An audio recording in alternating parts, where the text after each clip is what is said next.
Nancy Pelosi not only said, or at least I got this, that Obamacare was crafted by God, but also it dishonors God to repeal it. Here she is yesterday. And I know that my colleagues are people of faith. They tell us that all the time. Okay, that's a backhanded compliment. That is a passive-aggressive kind of thing. You know, I know, listen to this. This is spectacular. And I know that my colleagues are people of faith. They tell us that all the time. They tell us that all the time. I mean, that is so... Wow. It's like that swimsuit is great. It would be even greater if you weighed 20 pounds less. So this is God's creation. This is God's creation. So Obamacare is God's creation, I guess. Okay. Moral responsibility to it. Yes. To minister. Wait, I remember this. Didn't Barack Obama go up a mountain?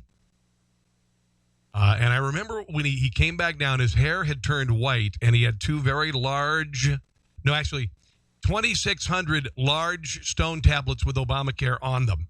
Oh, my God. To the needs of God's creation is an act of worship. To ignore those needs is to dishonor the God who made us. This is just, honestly, wow. I don't even know what to say about this. I mean, this is just... Whoop. They are just ignoring those needs. So from our faith, from our sense of responsibility and community in our country, to acknowledging that we are all one family in our country, it is very important that our colleagues not only read the bill, but examine their consciences. Now, I do believe she said we have to pass Obamacare before we read it. And look into... To find out what is in it. Their hearts. And maybe look into the eyes of these families. Lot shorter read. It's under 30 pages. And make a decision in favor of what is right. That's something even I could read. And I have the attention span of a fruit fly. I mean, I'd get real fuzzy towards the end. Don't get me wrong. I would get real fuzzy by the end of it. But I think I could actually make it through the Republican health care bill. Haven't read it. Not saying I won't.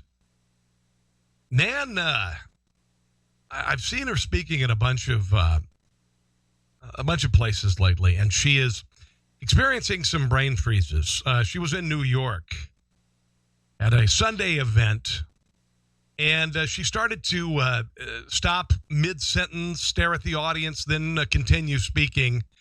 And this is becoming more common with her. I mean, she's 77 years old. Most people at this point have been retired 12 years and have worked the front door at Walmart for a number of years. Here's a little montage of her being a little dazed and confused. He was part of a group called the Berkson Group, and they did rallies and pageants and parades. And when we stood up on the floor of Congress, I stand here as a representative of the members of the Jewish Army. I mean, it was really way out there. Now we are building and validating what really is the message that as we go forward. You probably could put it on a piece of paper right now and say this is what it should be. For us, we have to make sure that our members participate in that. Geez. Please go to Facebook, Twitter, whatever, Instagram, any platform that you want. Home care, too. You know, some people are at home, but they still care from Medicaid. Middle-income seniors in nursing homes are getting care at home. It will have a tremendous impact on what families can do for their children in relationship to what they need to do. Wow. That's so those are brain farts is what they call them. Brain farts is what they call them. And if that's a brain fart, then she must have had, been eating baked beans and cabbage for the last 10 days. This is not good. If brain farts you could actually smell, you wouldn't be able to sit in that room anymore. You would not have been able to sit there at all.